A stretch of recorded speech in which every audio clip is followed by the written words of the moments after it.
Now, let's take you back to our lead story this hour. That's, of course, the disgruntled Wits University students' protest that took place in Braamfontein in Johannesburg a little bit earlier today.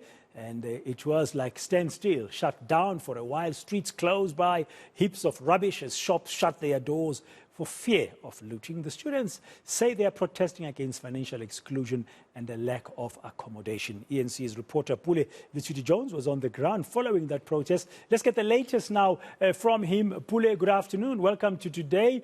It looks like this is what we would experience at the beginning of the tertiary year, academic year, every other year. I mean, since the Fees Must Fall campaign, we've seen student protests around two main issues: financial exclusion and accommodation. What's the situation now in and around Braamfontein?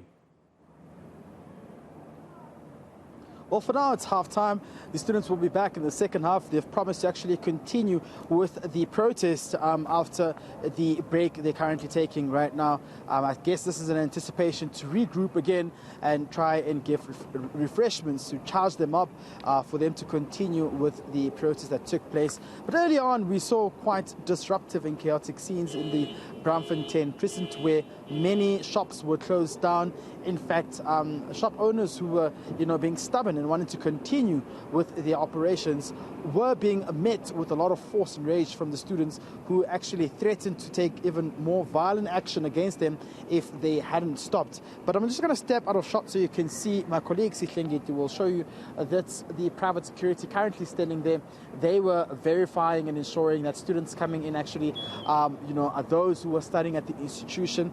But a bit of background, but Predan, what we understand is that the protests here in relation to students who say they cannot afford tuition and residence fees. And of course, they are saying that the students owing just about 150,000 or less should be allowed to register, and the 10,000 upfront fee for residents must not be allowed, and that students must be allowed to move in. Amongst other issues, they're asking for the amendment of the NSFAS regulations, which says that students may only have up to 45,000 that will allow them to be, accommodated within any other residence here in Johannesburg. They want that amount to be amended to about 100,000 to ensure that students will not be kicked out of any residences when the money is exhausted from, of course, that NSFAS allocation they would have received there. And what we understand now is that tomorrow is deadline. Students must have all registered.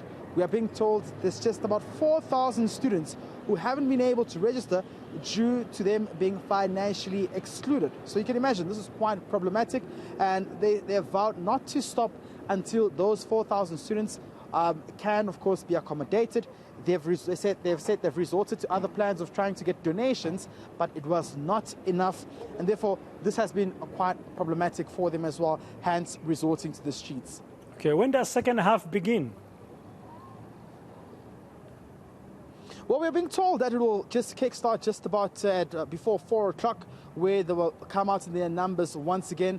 You would have seen earlier on how disruptive the protests were, where, trash was all over the floor. There wasn't any burning of tires, but of course, for those shop owners who refused to comply with the instructions, they were met with a lot of force. In fact, we saw some of, their resources being damaged, such as gazebos being damaged, chairs outside being damaged, and that's because they were refusing to comply with the instructions by the students. So this, of course, has been quite a disruptive day for local shop owners in the city of Johannesburg. And you, Prajan, you and myself would know that we've been covering the council in Johannesburg, where the city already does not have enough money as well. So essentially what this does is that it disrupts the local economy in the city of Johannesburg, which of course has a ripple effect as well on the city's fiscus when they're supposed to be collecting revenue. So this protest has been quite disruptive, and we're waiting to see what will happen next from the students here at Wits University.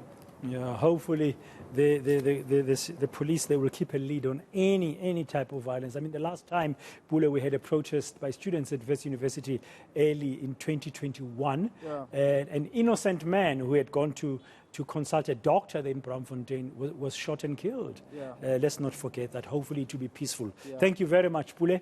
Pule Letshwiti-Jones on the ground in Braamfontein, watching the situation. It's half-time, as he said, according to the Wits University students. They intend returning to the streets to continue their protest, which actually started yesterday through a sit-in at the university and found its way to the streets of Braamfontein earlier today. They want to continue the street protest after 4 o'clock this afternoon.